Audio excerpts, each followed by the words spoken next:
Welcome, ladies and gentlemen, to Truth on the Tracks. I'm Brandon Turbeville, your host. Tonight is, of course, October the 5th, 2015, and the show is being broadcast or pre-recorded on October the 4th, 2015, from a very wet and rainy South Carolina. Some of you who have been following the news reports probably already understand and know what I'm talking about. It seems to be international news, the amount of rain that we're getting here.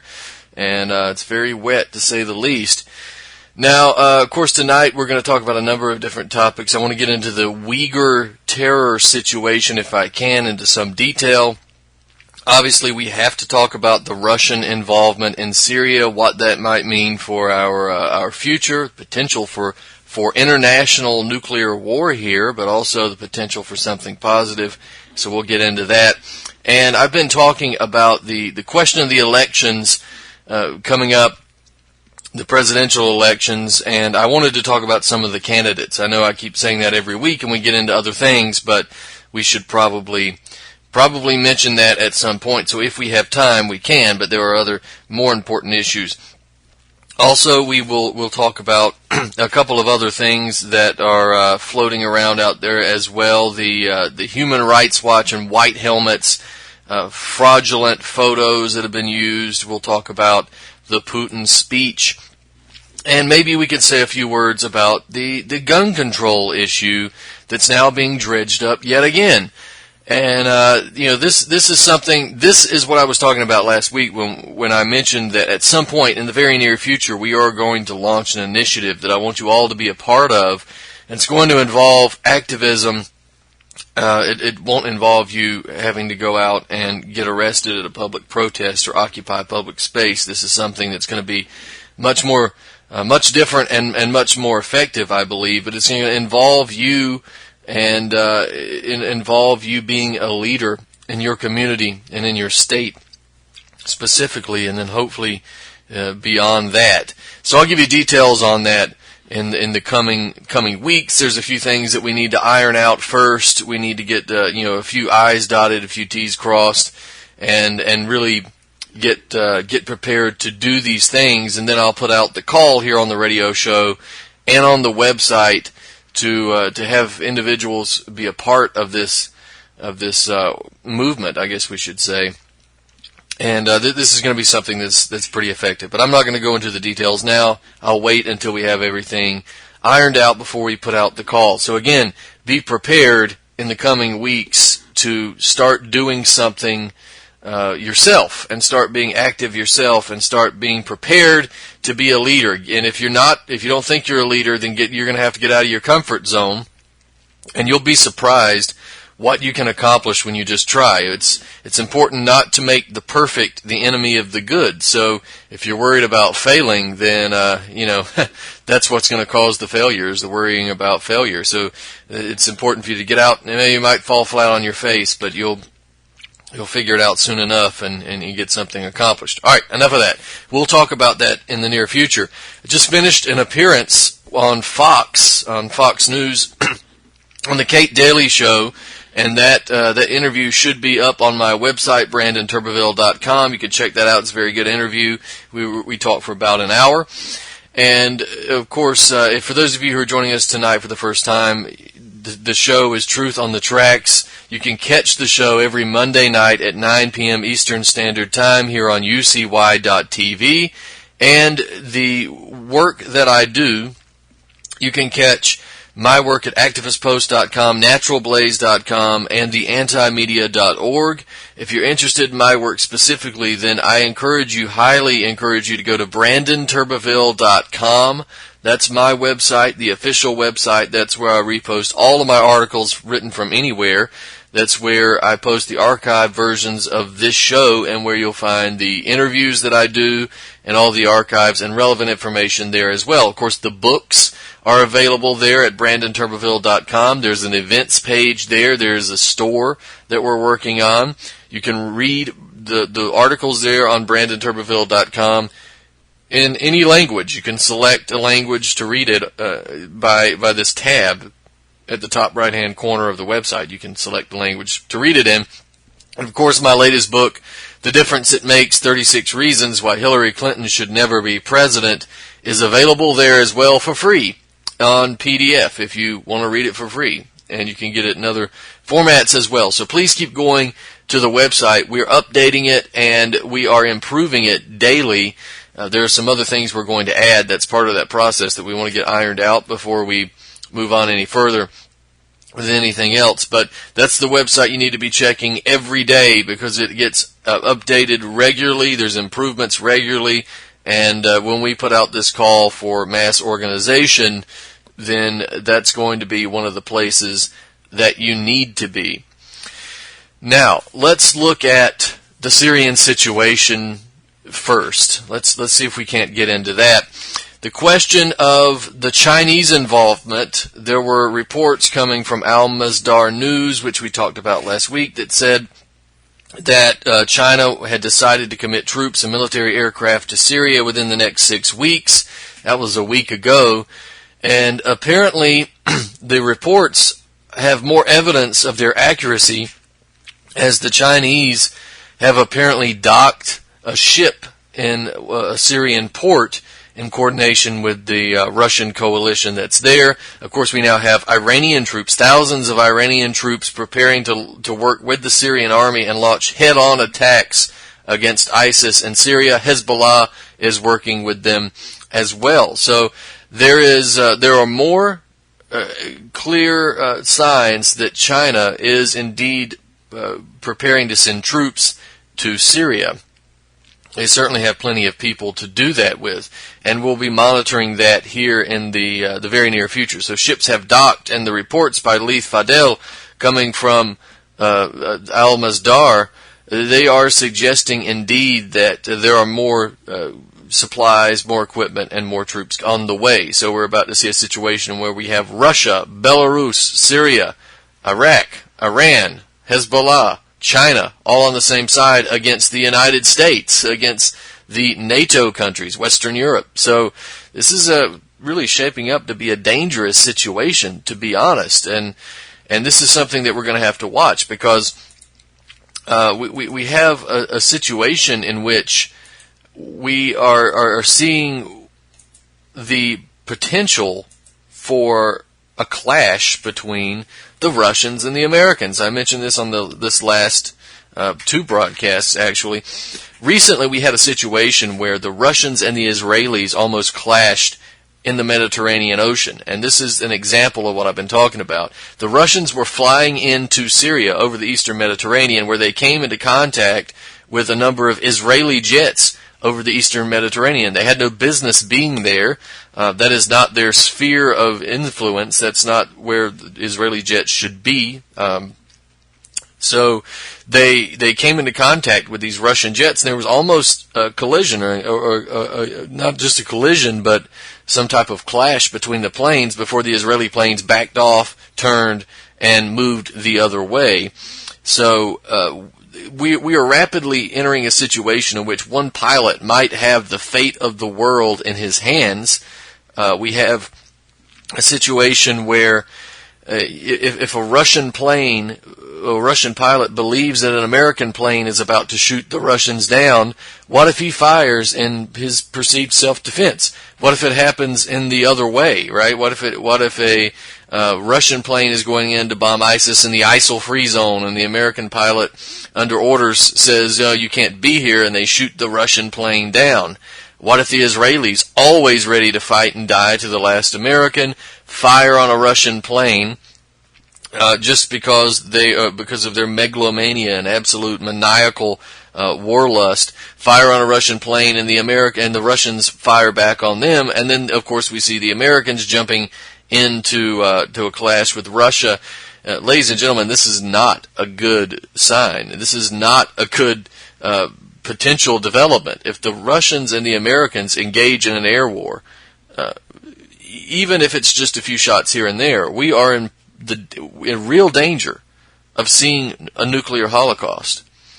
It doesn't seem to stop there. If the Russians and the Americans are fighting each other over Syria, or over Israel, or over anywhere in the Middle East, generally, but where they're at is in Syria. So if we see the Americans and the Russians fighting each other in Syria, it's only a matter of time before the situation, if it doesn't automatically spawn some type of nuclear holocaust, then it's only a matter of time before that clash spreads to Asia, or it spreads to Ukraine. And that is a situation that's possibly even more dangerous if it spreads to Ukraine. And once it spreads to Ukraine, we're in Europe. We have a war in Europe. So this is extremely dangerous. Now, at the same time, there are positive potentials from this. And of course, given history's track record, we sometimes tend to look at things as the glass half empty, but there are positive potentials coming out of this as well. Things are already starting to get back to normal. Well, not back to normal, but they're getting better than they were in places like Latakia, simply because of the Russian presence, because the Russians did more in 48 hours of bombing than the United States has done in 1 year, because the United States has been actively supporting ISIS, and the Russians have actually been bombing them. So the question then is, how long is this going to last? The Russians say 6 to 8 months at most of just a bombing campaign, no ground troops. I would say we've heard this before from other countries who send in advisors and jets, so we don't know. We would imagine. Remember, only months ago the Russians were saying we're not considering involving ourselves in Syria at all. This is the chess playing of Putin, right? The poker face of Putin, and this is, of course, what most countries will do. They'll say, yeah, we're not sending ground troops at all, and then, before you know it, in a month, you've got ground troops. So we see that the Russians say they're not going to send in ground troops, but we also know that these things change rather quickly. If the Chinese are involved, if the Chinese and the Iranians and Hezbollah are providing the ground troops, of course there would be no need to provide ground troops. So that's something to bear in mind as well. It's likely that the Russians won't send in ground troops simply because of the Chinese presence and the Belarusian presence and the Iranian and Hezbollah presence. The Russians are hurting for personnel. They have first-rate equipment in Russia, but they don't have as many people as other nations, particularly China and even the United States. There's actually been a population decline in Russia. But, of course, Putin is actually encouraging men and women in Russia to get married and have children now, unlike the United States, which is encouraging people to not get married and encouraging them to just be promiscuous and have all kinds of experimentation, but not have any children, actually punishing them for having children. And Russia is also not simply opening up its borders, the floodgates of immigration, under the guise of stopping the population decline. They're encouraging Russians to have children. In fact, you see that Russia is not opening its floodgates of immigration to anybody, and that's good. That's a good thing. Now, back to the discussion at hand.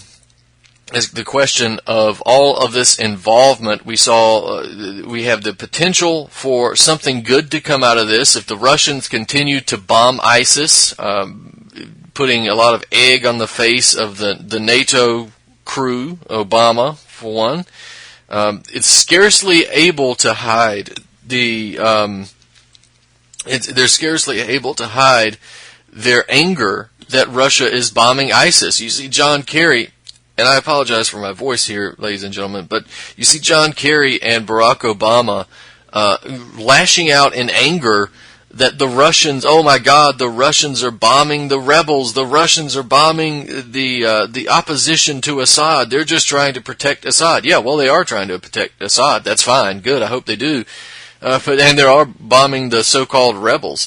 But the American people need to be looking at this, asking the question, if America is opposed to ISIS, why is America so pissed off that Russia is bombing ISIS? Well, that should tell you something. America is pissed off because Russia is bombing their proxy terrorists. And there is no difference between the moderate rebels and ISIS. There is no difference at all. There was never any moderate rebels in Syria. We've been over this.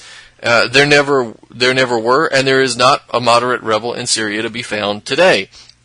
Now, Russia has said these related terrorist groups to ISIS are also on the target list, but not the Free Syrian Army. They recognize the Free Syrian Army as the legitimate opposition, and I have to say that is a mistake.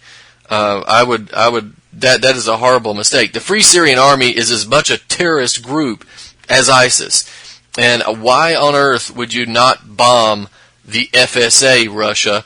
The FSA, if anybody remembers Abu Sakar, this was the guy who cut out the heart of the Syrian soldier and ate it on TV. He was part of the Yarmouk Brigade, which is functioning under the Free Syrian Army. So there is no moderate rebels in the Free Syrian Army.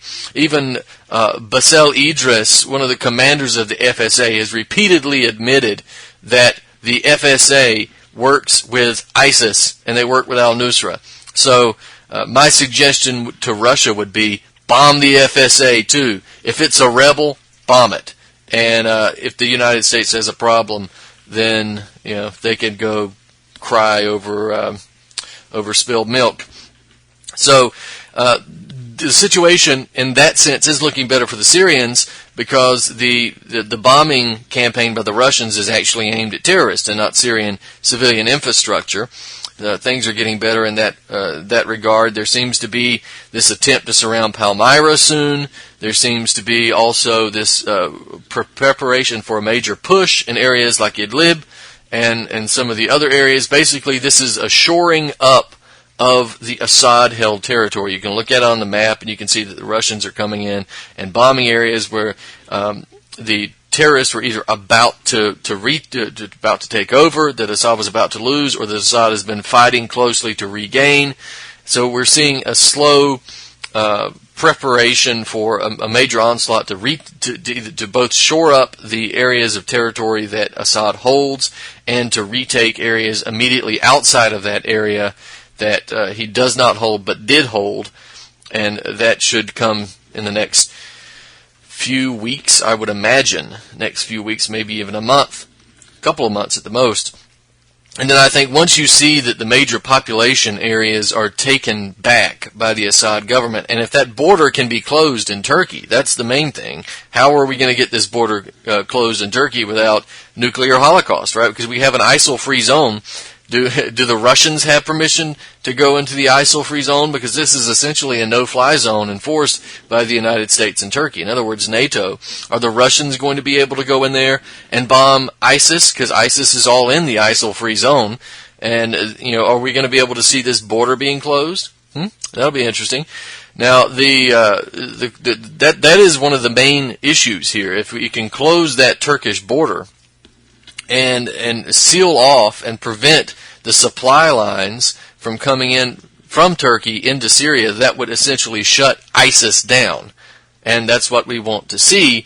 That's going to be a major part of this campaign, or it should be, to make sure that that border is closed so they can stop the influx of terrorists. Now, once you see that accomplished and you see the major population centers of Syria deloused from the terrorist savages, then you'll be able to see a massive push east. And once that push east comes, that's not going to be as difficult.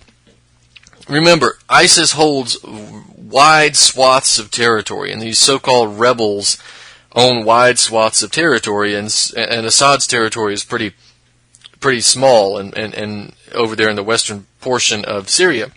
But the eastern parts of Syria are mainly desert. So these guys have nothing really strategic except in the sense that it borders up to Iraq. This is why you don't really have to worry about that eastern part as much, because the population is not as dense. It's more rural. It's mainly desert. So once they take over these largely populated areas, once they are able to shore up their defenses there, they can push east, and that's going to be much easier to do. Now, so those are the potential positives and the potential negatives. And the potential positive is that they are able to overthrow ISIS. They'll be able to get ISIS out of the country. The potential negative is that the entire world might blow up in a nuclear holocaust if someone doesn't make a shrewd decision at the appropriate time. Now, the question of the Uyghur terrorists is an interesting one. It's been in the news more and more recently, even though it was rarely, if ever, talked about, especially in the mainstream. We've known that there have been Uyghur terrorists in Syria for quite some time, actually fairly early on, but again, the mainstream media has downplayed this because the mainstream media wants to promote this as all indigenous Syrians and a legitimate Syrian uprising to the government of Assad. But we've known that Uyghur terrorists have been in Syria for quite some time. But Afra Dagher, who's been on my show on a number of occasions, the regular listeners will obviously know who she is. We've done a number of interviews together, and she's been a regular guest on this show. She lives in Syria, and she is an analyst now. She's been able to give her analysis on what's happening on the ground in Syria to a number of different media organizations. She's been on RT, Press TV, EdTV or EDTV. She's been all over, all the a lot of the Russian media. Mainstream, conveniently in America, doesn't have any interest in talking to her, but we do have an interest here. And she's written an article that I posted up here on my website, and it's called Displacement of Syrians for Uyghur Terrorists. And I'll let you go read that. That's her views, and she's mentioning what's happening in China. We're going to get into that here. I'm mentioning what's happening in Syria. We'll get into that here shortly because I want to get into the Uyghur question as well. Now, for those of you who don't know what Uyghurs are, I mean, this is something that has been a major deal in China for quite some time. The idea of Uyghur terrorism. This is in the province of Xinjiang, and this is sort of a western province of China where there's been a massive rebellion, I guess we should say, an insurgency of individuals, generally Muslim individuals, all Muslim individuals, who want to separate from China. It's a separatist movement. And of course, we understand why people would want to separate from China. It's an illegitimate, brutal, communo-capitalist government, I guess we should say. It's the model for the world going forward, right? Not quite capitalist, not quite communist, but a little of both. But with all the police state and top-down control mechanisms in place nonetheless. So we understand why anyone would want to break away from that. But there are, obviously destabilization activities taking place against China, and one of them, of course, is the Uyghur destabilization. Now, the Uyghurs are again, Muslims. They are, a group of individuals that have support from the West in their separatist movement, but they essentially Uyghur terrorism. Uyghur as a term has been an increasingly expansive definition, right? At first it really only signified a small coalition of Tiele tribes in northern China and Mongolia and the Altai Mountains. It now it then became sort of regarding a citizenship in the Uyghur Khaganate, and now it was expanded into an ethnicity, and that ethnicity really goes back or originates with the fall of the Uyghur Khaganate in 842, which caused Uyghur migration from Mongolia into the Tarim Basin, and this migration assimilated and replaced what was already there, which was Indo-European speakers, that lived in the region before they got there, and this resulted in a new identity, right? As the language and culture of the Uyghurs supplanted the original Indo-European influences, and of course the Uyghurs their history is with Turkey. That's where their ancestry comes from, and they come from these Turkic migrants, and so do the Mongolians. Actually, they have a history coming that originates in Turkey. So this is a very fluid definition of what Uyghurs are, and this diverse ancestry of modern Uyghurs can also cause confusion about what constitutes an actual Uyghur ethnography and ethnogenesis. So most scholars are really considering Uyghurs to be the descendants of a number of different people, and especially the ancient Uyghurs of Mongolia. But of course, there's also the Iranian Sakha tribes, other Indo-European peoples who were in the Tarim Basin before the arrival of the Mongolian Uyghurs. And they've done DNA analysis on a number of these different people, and they found that they're East Asian and Caucasian. There's mixes there, but again, this comes back obviously to the Turkish history where most of them come from. But it's still very diverse, and up until in the 19th century, nobody was referred to as a Uyghur. This was not an existing ethnic group. It was it referred to an ancient people, right? It was not anything that really existed then. It was a late 19th century encyclopedia called the Encyclopedia of India and Eastern and Southern Asia called them the most ancient of Turkish tribes, and said they formerly inhabited a part of Chinese Tartary, which is Xinjiang, and they say that it's obviously populated by a mix of Turk and Mongol and Kalmuk people there.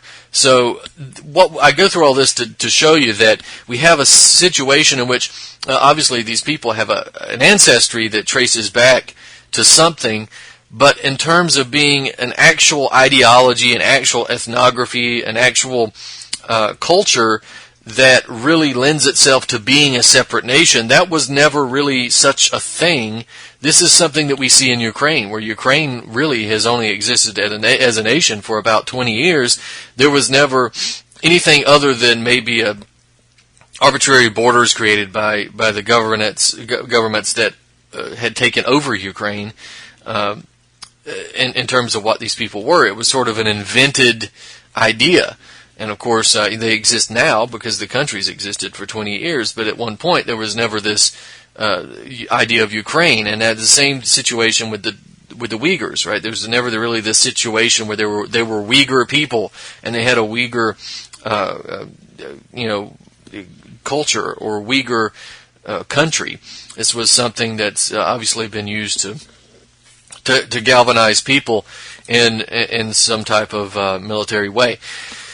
Now, you can read Afra's article, Displacement of Syrians for Uyghur Terrorists, at BrandonTurbeville.com, but I want to go into this question a little more deeply and then see if we can have time for the other issues if we are able. Now, the relevance here is directly related to the entrance of China into the Syrian crisis. We've had a spat of recent articles that have come out in different media outlets discussing the importance of Uyghur terrorism in China and the effects that might have on China's decision whether or not to really commit troops or other means of assistance to the Syrian government. These discussions that we're seeing now have been typically superfluous and tangential because they're rarely attributing the importance of the connections between the Syrian crisis and the Xinjiang Uyghur separatist movement in the way that it should be connected. Now, a lot of the listeners might suspect at first glance that these two crises are unrelated, and the fact that the same powers, though, that control the savages raping and beheading their way across Syria are also controlling the Uyghur separatists wreaking havoc in Xinjiang in China. The Uyghur terrorists have actually been playing an increasingly large role in Syria. Aside from fighting in and beside terrorists from other locations, Uyghurs have also fought in their own Uyghur brigades. So they actually have got their own brigades fighting in Syria. Now, related to what Afra wrote in her article, I want to talk about the settler issue. Right, we've got an issue in Jisr al-Shugur, a town that's in Idlib province in Syria, and it's about 12 miles away from the border with Turkey. It was the scene of about at least 2 massacres by the Western-backed terrorists. There was one in 2011, and we're talking about major massacres here, and then there was another one occurred this year in 2015. And the one that occurred this year, most of the killers were Chechen. But after the massacre of the indigenous Syrians, they brought in hundreds of Uyghur families, moved them into Jisr al-Shughur, and resettled the town with the Uyghurs. And let me read to you part of what her article says. She says, "Now, there are new residents, or should I say settlers. They are known as Uyghurs. These Uyghurs, like the Chechens and other terrorists, are fighting together with other moderate rebels and under the name of ISIS. Yet these terrorists are now bringing their families with them. This movement of terrorists has now brought 3,500 Uyghur families to live in the Idlib countryside after displacing the original Syrian residents. This new ethnic cleansing program is sponsored by Turkish intelligence in coordination with al-Nusra, ISIS, and other rebel factions. This plan to transfer terrorists from China, that's the Uyghurs, Turkey, which is the Turkestan party, to areas in Syria such as Idlib, Raqqa, and Deir el-Zor in Syria has been taking place for 2 years. There are now 20,000 terrorists from the Turkestan party, and the Turks are training them in order to send them to Syria. Their ideology tells them that Syria is their real homeland, not Turkey or China, even as they massacre the civilians living there. These same types of terrorists have been used before in Afghanistan. So where is this going? This plan is an attempt to destabilize, balkanize, and forever change the demography and identity of the region." That's end quote, and she's exactly right. Now, part of the goal is indeed to destroy the ethnic and demographic nature of Syria as it existed before the war. Remember, the destruction of ethnicity and demography and culture, that's something that's taking place all across the world. We see that in colonial areas. We're seeing that in Europe right now, and we're also seeing that in Syria. We're seeing that in the United States.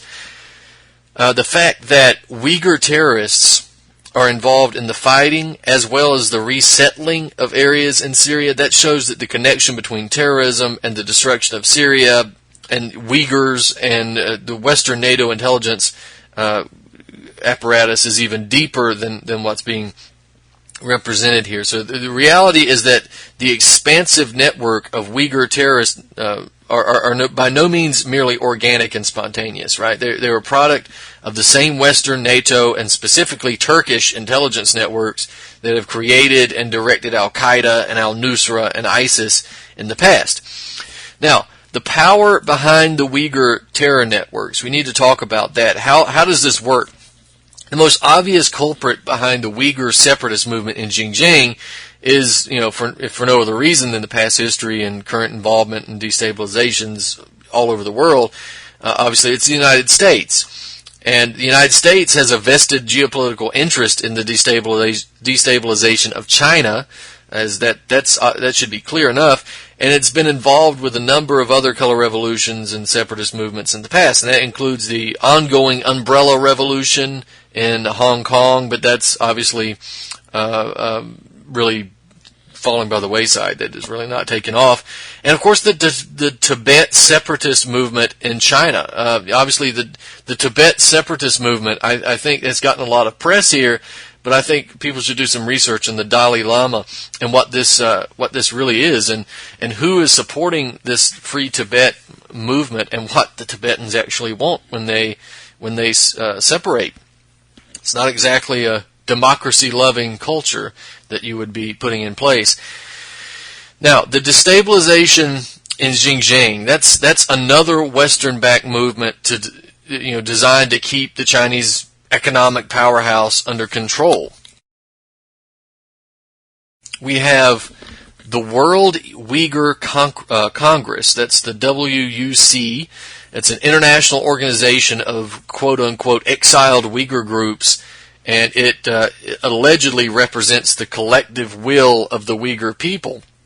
But really what it is a Western NATO front group. The World Uyghur Conference, or World Uyghur Congress, is directly funded by the U.S. State Department through the National Endowment for Democracy. On record, the National Endowment for Democracy provides the World Uyghur Congress with over $250,000 every year. In fact, the NED is responsible for organizing the World Uyghur Congress events and for most of the cost of doing that. They pay for most of all that stuff. Their annual meetings, they involve a number of Uyghur groups who come together with a host of Western officials and businessmen and influence peddlers who attend these events to reaffirm their solidarity with the World Uyghur Congress and the Uyghur cause. The official stance of the World Uyghur Congress is one of nonviolent opposition to what they call Chinese occupation, and this is what it says on its own website. The WUC declares a nonviolent and peaceful opposition movement against Chinese occupation of East Turkestan and an unconditional adherence to the international accepted human rights standard as laid down in the Universal Declaration of Human Rights, and adherence to the principles of democratic pluralism and rejection of totalitarianism, religious intolerance, and terrorism as an instrument of policy, end quote. But obviously it claims to oppose the use of violence, but the World Uyghur Congress regularly justifies violence, or at the very least refuses to condemn the violence. Right? We see that in 2014 there was a brutal murder of a prominent Uyghur imam, a 74-year-old man, Jume Tahir, it took place in front of China's biggest and oldest mosque. And the World Uyghur Congress refused to condemn his murder. They said they denounced him as a tool of the Chinese government, and they even denounced China for sentencing his killers, who were Uyghur terrorists. They sentenced them to death for the murder.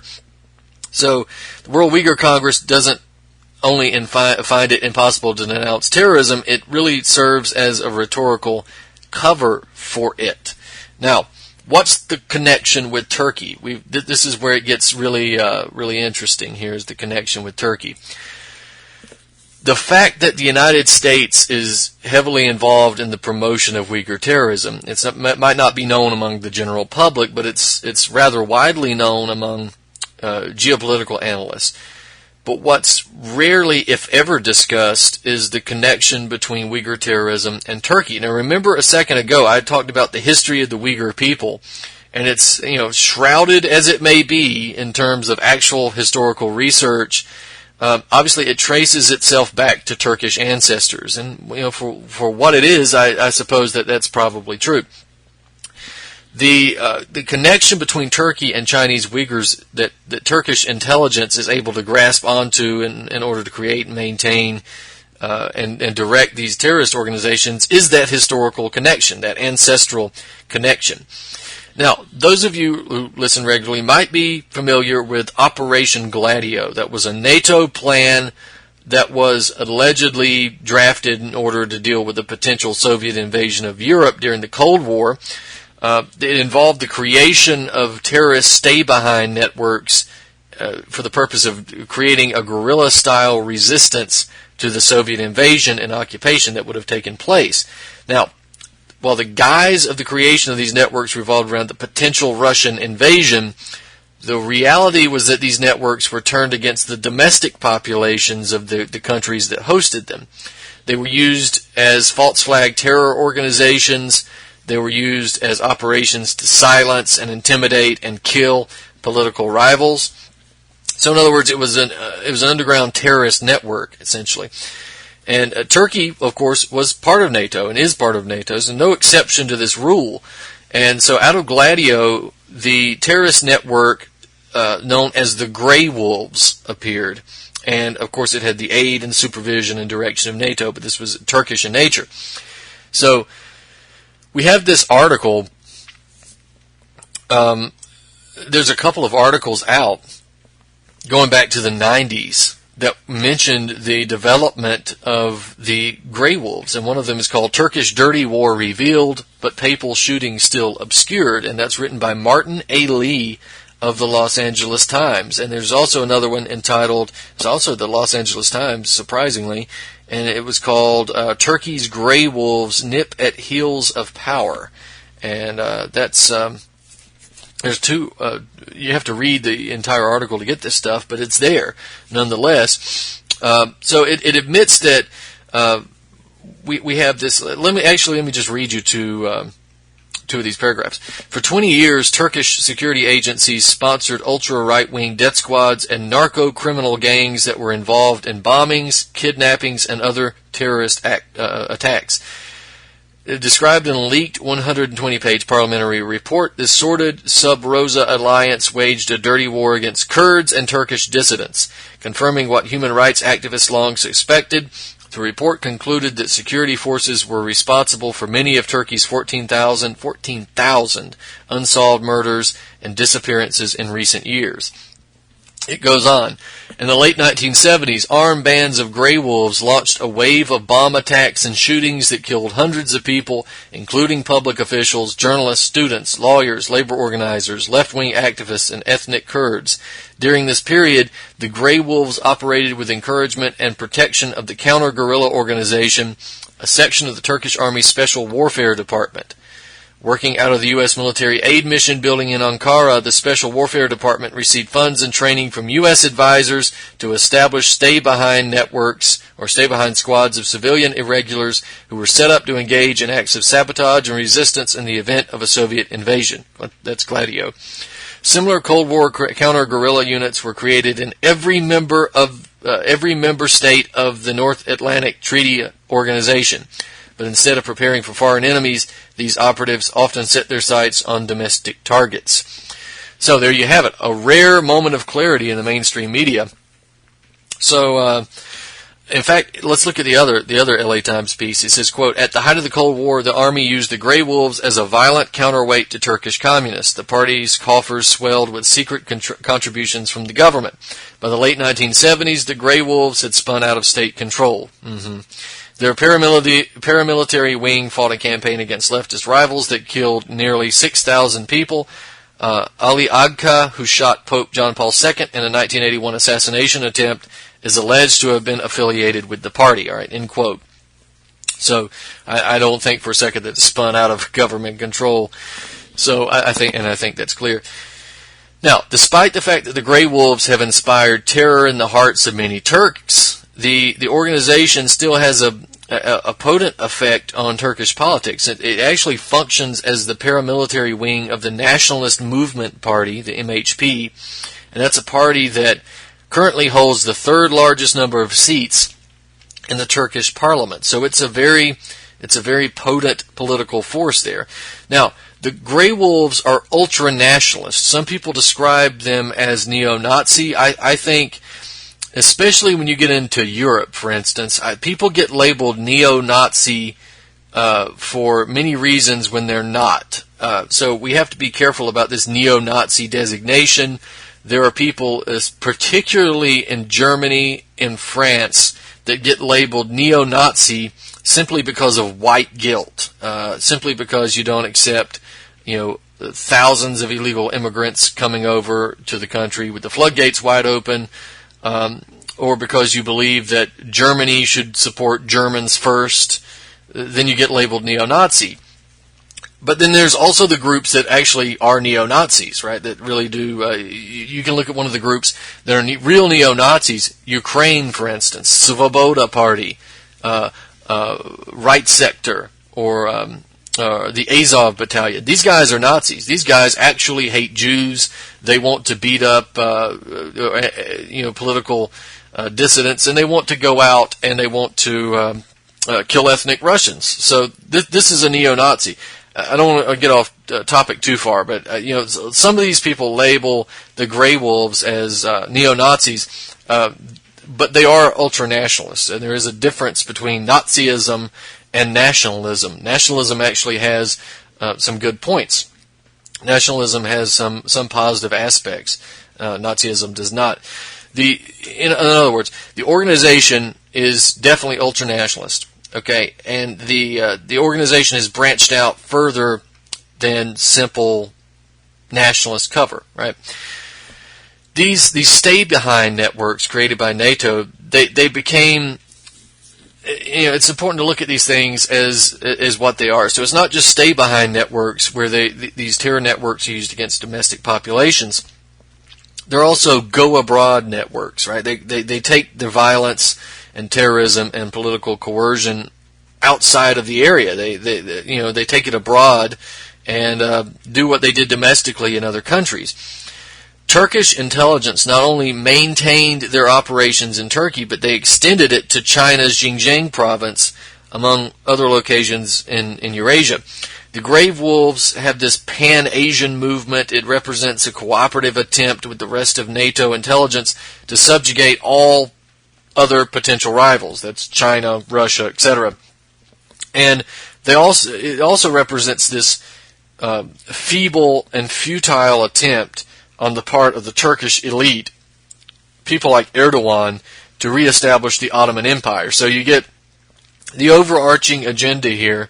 I guess you should say this is like an onion, right? You get the top level, which is the world oligarchy, who are maneuvering chess pieces for their own purposes. Then you get the NATO branch of that, who is using these networks for the destabilization and provocation of Russia and China. And then you get the Turkish network, the Turkish oligarchy, who is attempting to use these networks for the creation of the new Ottoman Empire. And that is a delusion of grandeur. That is never going to happen again.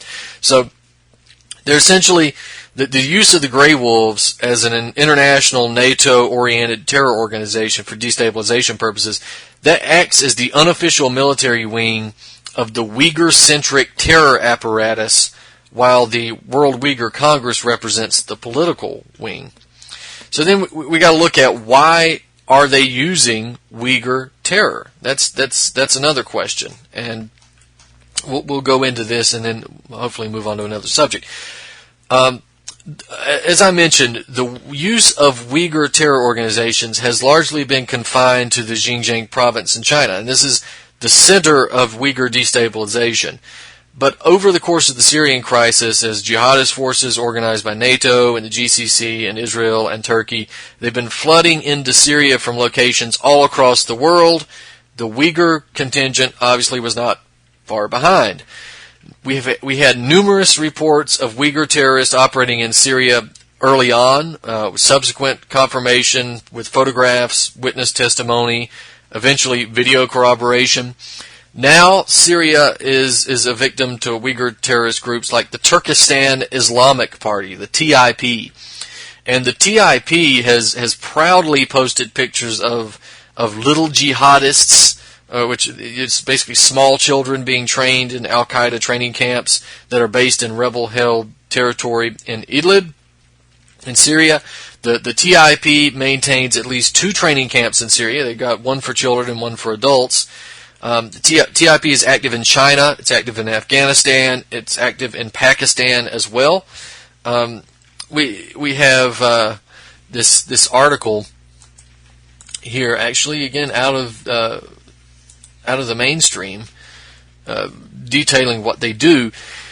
But most of their major operations have taken place in the Idlib province in Syria this year. Right? The jihadist group has assisted in the capture of Abu Duhur Air Base, that's in the city of Jisr al-Shugur. Again, this is where I said, and where Afra wrote, that these Uyghur families are being brought in to repopulate and resettle. It's the Jisr al-Shugur. It launched 2 suicide bombings there in support of the operation. It also helped overrun a number of important towns and villages in the strategic Al-Ghab plain. They did that with a couple of other terrorist groups. There was Jund al-Aqsa and 2 Uzbekistan groups. Katibat al-Tawahid wal-Jihad, that's an Al-Qaeda affiliate, and the Imam Bukhari Jamaat, which is pledged allegiance to Mullah Akhtar Mansour of the Taliban, and which are of course working with ISIS now. Now, all of that information corroborates what Afra said in her article when she reported about the Uyghur terrorists not just being used to fight against the Syrian army and wage a war of terror against Syrian civilians, but also that families were being moved into Idlib, particularly Jisr al-Shukur, in order to colonize the land. So, in this regard, we have Turkey's fingerprints all over the plan, since Uyghurs have an ancestral link to Turkey, and planting Turks in Syria would thus be a logical extension of the NATO Neo-Ottoman plan. So from the NATO plan, it would be destroying Syrian culture. From the Turkish plan, it would be supplanting Syrian culture with Turks. So the colonization of a people more in line with jihadist elements of Turkish society in an area that borders Turkey, that's a logical progression of both the goal of destabilization of the Syrian government as well as the erasure of Syrian culture and the creation of a jihadist caliphate that's ultimately going to be part of a new Ottoman Empire that exemplifies the logic of Turkish oligarchs and intelligence communities and megalomaniacs like Erdogan. And again, that new Ottoman Empire is not going to happen. But there's been a series of bombings in Southeast Asia as well, in Thailand, by the Grey Wolves. And again, this is Turkish-controlled, but it's a Uyghur terror network. And Tony Carlucci has really been the leading expert on this. So I encourage you, if you want to look at his work on and see how it applies in Thailand. He does work at, obviously, geopolitics, particularly in the Middle East, in Asia. I mean, he's really an expert on it. He's got articles about these issues in a number of different regions. So I'd encourage you to go to landdestroyer.blogspot.com to check out his work on it. So we have the Turkish Uyghur terror network. In addition to promoting violence across China, they've been trafficking terrorists from Xinjiang through Southeast Asia and then into Turkey, where they're sent in to fight in Syria. And this trafficking network has apparently gone through Thailand as well. And that was exposed when Thailand detained over 100 Uyghurs, which it then deported upon Beijing's request. They deported them back to China. I wonder if we caught them here in America, we'd probably just let them stay. Maybe Europe would too. Europe would paint signs that said "Welcome Grey Wolves" or something. But the Thailand authorities did arrest them and send them back to China. But on the same day that the deportations occurred, the World Uyghur Congress and the Grey Wolves organized violent protests in Turkey, in Ankara, and at the Thai consulate in Istanbul, during which the consulate was invaded and destroyed. So they destroyed the Thai consulate, but I guess the World Uyghur Congress, disavows any form of violence except when there's violence. So about a month later, we had a bomb detonating in Bangkok, Thailand. It killed about 20 Chinese tourists and injured about 100 other people. And there's a lot of interesting things happening there. We had the BBC was actually on site before the blast. The BBC then concluded, before the bodies were even off the street, that the Uyghurs were behind the blast. This was specifically done to deflect blame from, Thaksin Shinawatра's networks acting there. They've been trying to regain power in Thailand for years, and of course now the military is in charge. The military has been fighting those NATO-backed corrupt families. That being said, the military is of course turning it into a police state more than it already was. So we can't be blind to that either. But Shinawatra really and the Uyghur terrorists are basically functions of the same agenda, right? They're working for the same people. This idea to build up a wall of proxy states around China, and if nothing else, create chaos in China where they find it impossible to really move forward with their own agendas. So a lot of the bombings that have been associated with Shinawatra's terrorist networks, which are pretty extensive in Thailand, they match the same methods used by the Turkish Uyghur terrorists used other places, both in China and in Syria, Turkey, etc. So it's likely that NATO's terror networks are really using these Uyghur trafficking routes through Southeast Asia as well. So Tony Carlucci, in his article, he posits that these blasts in Thailand were as a result of some recent decisions that were made in Thailand, and I think that could be true.